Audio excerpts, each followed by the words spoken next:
surgeon goes in and does this incredibly complex procedure where they rebuild a jaw for the patients. Okay. And, there are more old school methods in the reconstruction process. And then there are newer methods that are available. There's a 3D printer. So this guy that I interviewed, okay, I'll tell you his name. This guy that I interviewed, his name is, hold on. Guillermo Sanchez, okay? Guillermo Sanchez, he's a jaw surgeon. We took a photo with some of his students and other doctors as well. You might have seen it. So he's a world-renowned expert in facial reconstruction surgery, okay? And I was talking to him about how this stuff works. And he said that obviously they can't purchase any medical equipment that has 10% or above American components, right? So that right off the jump is crazy because the way commerce works, the way international trade works, like there's a lot of shit that has 10% or above American components in it, right? So what these guys have to do is find alternatives. Oftentimes in Germany or France, right? They make medical equipment. So he finds a German company that's willing to sell this 3D printer. It's multiple millions of dollars, right? And they get charitable contributions, charitable donations. They get the funds together and they buy this thing. And they start using this 3D printer to do the facial reconstruction surgeries, to build these new jaws for these patients in Cuba, right? Long story short, the machine breaks. Now it's a German machine. Germany's not America. It doesn't have American components in it. But it's a very complex machine. And in order to fix it, in order to repair the machine, you need either a German engineer to come to Cuba and fix it personally, or at least like be able to teach a Cuban engineer to be able to fix it. There's proprietary tech in this, obviously, so they're not going to do that. They have to send a German engineer. So he calls up the German company and he says, hey, we bought this piece of equipment. Unfortunately, it's broken. We need a technician. And the German business says, sorry, we can't do it because we're afraid of American punishments.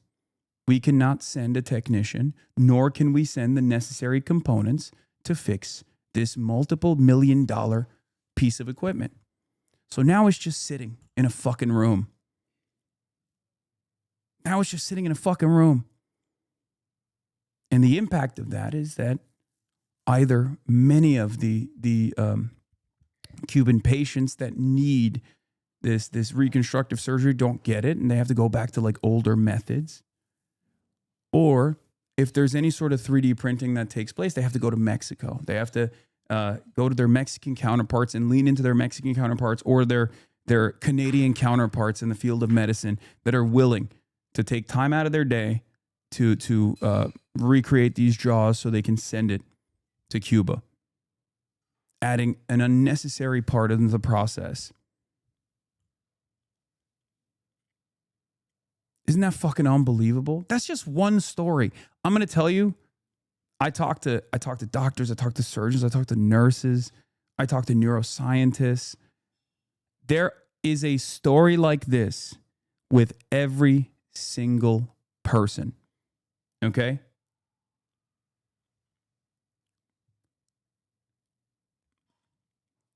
Unbelievably cruel. Unbelievably cruel. Unjustifiable in every way, shape, and form.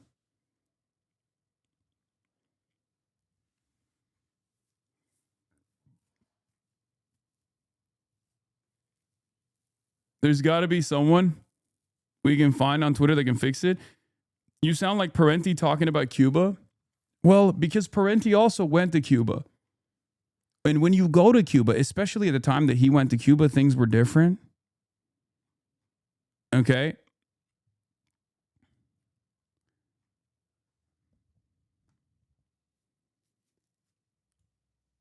But when you go to Cuba and you see how responsive this government is to the needs of its people and what kind of vision they had and how they implemented said vision in spite of all of these restrictions, you can never unsee it. It's just a shocking revelation all of a sudden. It breaks apart every single thing that you might have heard from afar about who is the responsible party.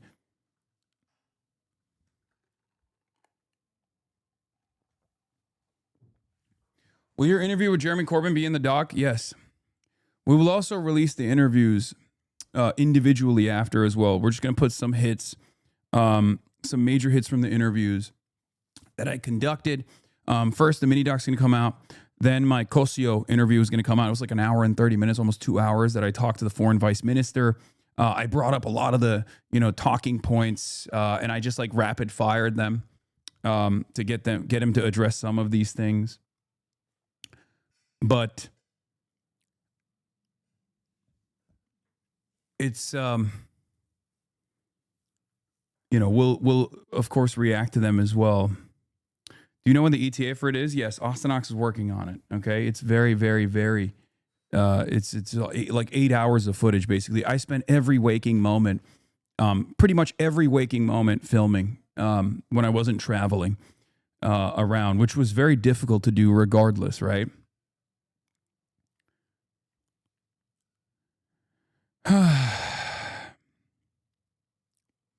But yeah. An old tweet to your point. Yeah. This is Arturo Dominguez responding to Camila Cabello. Want to talk about all the more than 1,000 sanctions over 65 years, the failed invasion of the island? What about the CIA-backed terrorist attacks? Let's face it, that Cuba has been able to withstand the worst of the U.S. can throw at it for that long is pretty damned impressive. Pretty sure that's a sign of success, especially if there weren't any sanctions. And don't talk to me about repression where federal agents are executing people on the streets for nothing more than being observers. All the people Marco Rubio is locking people up for speaking up for Palestine. And when it comes to free speech, let's talk about how Rubio just sanctioned several content creators and independent journals on the island for doing nothing more than showing U.S. embassy vehicles cutting in line for fuel during gas shortages. Y'all's duplicity is astounding.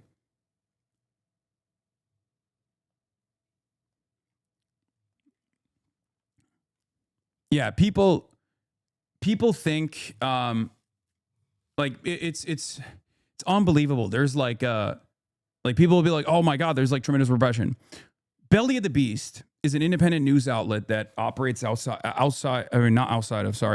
inside of Cuba. Okay, they're comprised of like Cuban journalists, international reporters, and the like. Okay, totally independent. They literally got arrested by the government. Okay, and I was talking to them. Right, I was talking to one of the guys. Like they got arrested. They got grabbed and arrested in the process because there was like the SOS Cuba protests that were like the first time ever on the island. There was like actually a big movement, right? This was like, COVID, post 2019, a lot of the oil embargo restrictions that actually started creating like rolling blackouts. The island actually was suffering a lot more visibly, right? Post 2019, this is the 2021 when the SOS Cuba, American-backed SOS Cuba protests were happening on the island, and they were covering it, and the government actually arrested them. I was like, so how do you feel about that, right? Like, because you obviously have told me a lot. Like, you talked about how like moral and how responsive this government is, but like your guys got fucking arrested for covering this. He was like, brother, think about your treatment in the hands of the American government. Like the way they brutalize you personally, like you've been fucking, tear gassed and stun grenaded. Like it's not acceptable, of course, but it's like the level of repression in comparison to like the everyday attitude of the American government and the American police towards freedom of expression is not even comparable, right? So yeah, there is a level of repression. Internally. Of course there is. They're under warlike conditions every day. Yeah, the dude literally said, free you. They're experiencing war. They're experiencing war. America is not experiencing war, and it does this to its own citizens. Now imagine how How ridiculous, how repressive America would be if they were also experiencing fucking war.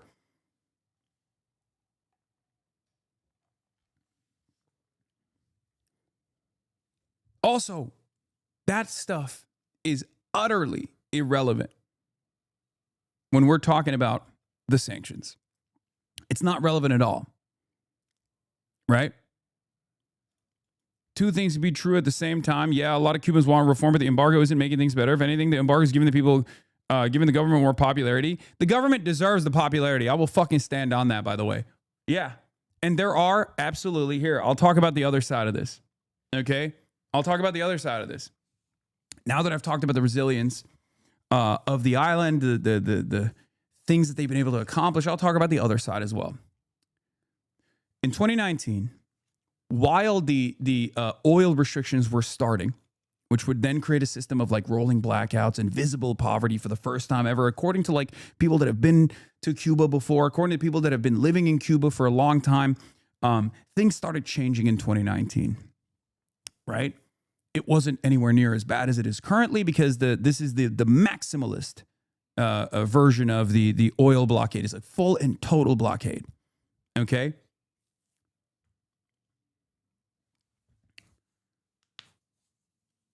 At the same time, this is before COVID, the Cuban government actually, for the first time ever, no longer just had free internet access, unrestricted, by the way, unrestricted free internet access in their parks and in certain government buildings and hotels and the like, but now they created a bandwidth, like a system where anyone could access the internet.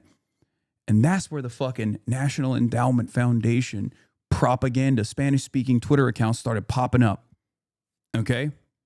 Going absolutely nutty mode. And yes, for a lot of young Cubans that saw the abundance and the wealth only 90 miles away, their immediate family members that have been able to escape Cuba and find a piece of that American prosperity, that's all they saw. They saw American capitalism and they saw the communism on the island as being the primary as bearing the primary responsibility for their everyday struggles. And nowadays, there is a decent chunk, I will admit, there is a decent chunk of young Cubans that absolutely, in Cuba, that believe that the government's lying about the blockade. It's unbelievable, but it's true, right? There are people who have been deluded into thinking by way of their relatives, by way of the American propaganda that is like all over the internet, that think that the reasons as to why there's rationing taking place because the government's like, you know, ridiculous attitude towards rationing or whatever. It's like their mismanagement, and not because of this insane blockade. Okay? I'm glad you were at least acknowledging this finally, Law. You call it delusion, but at least you're speaking to it. Yeah, I call it delusion because it's not true. Okay? I call it delusion because it's objectively untrue. That's it. I mean, how can you look at a system where you think America yields prosperity? I'm American. I live here. I know what it fucking looks like. Okay? I know what it looks like. And it's not as though this government is even taking the necessary steps to lie to you. They're straight up saying if Cubans do any sort of migration en masse because of the starvation that we've caused on that island, we will round their boats up and we will put their asses in Guantanamo Bay.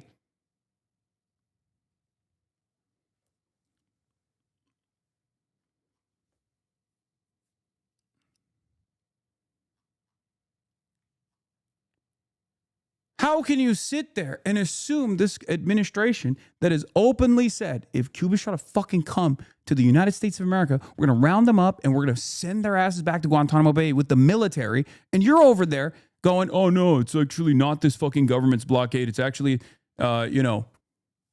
it's actually the mismanagement from the government itself. It's ridiculous. We can't excuse Cuban oppression as civil rights violation just because the U.S. does it too. What the fuck? I don't understand this logic. It's not an excuse. It's utterly immaterial in the conversation that we're having. And the only reason why we have that conversation, is to subtly justify, or maybe not so subtly justify, the actions that the American government is taking to make it seem as though there is a necessary reason for these sanctions. I'm not going to fucking put up with that shit. That's it. I've seen the impact. I've stared these people in the fucking eyes, okay? I cannot turn around. I cannot fucking turn around and act as though there is an alternative reason for why this exists, okay? It's the same principle behind, but what about Hamas? As Israel was carrying out a genocide, okay? And the reason why I bring up the government repression that we experience here is because I need you to understand the material conditions are very different in Cuba. And it's born out of this massively consequential sanctions regime that is starving the fucking island and frustrating the people. And the government literally has very limited resources to make sure that they continue surviving, that they continue fucking feeding the people, they continue actually giving people the necessary treatment for free, mind you. Okay? And then on top of that, people are like running around being like, you know, Donald Trump is awesome. He's going to fucking save us. Under brutal, ruthless siege, any government would be infinitely more aggressive. Infinitely more aggressive.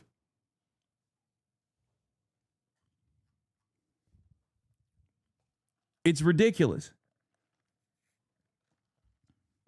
When we were waging a world war, World War II, we rounded up every single Japanese person in California and put them in fucking concentration camps.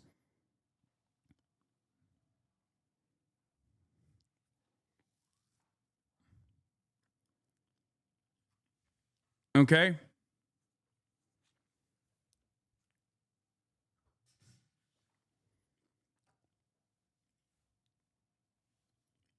Your inability to find any fault in the Cuban government waters down your stance. No government is perfect, and especially one that's been suffocated for so long. You can acknowledge that, but without it, but it's okay, and just because.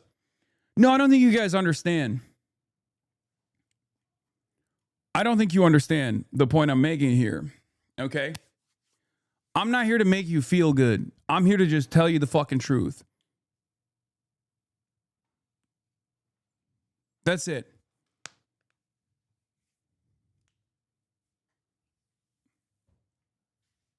That's it. This is the same process that we have to go through every single time. Every single time a conversation takes place. What about Iran? What about the Iranian government?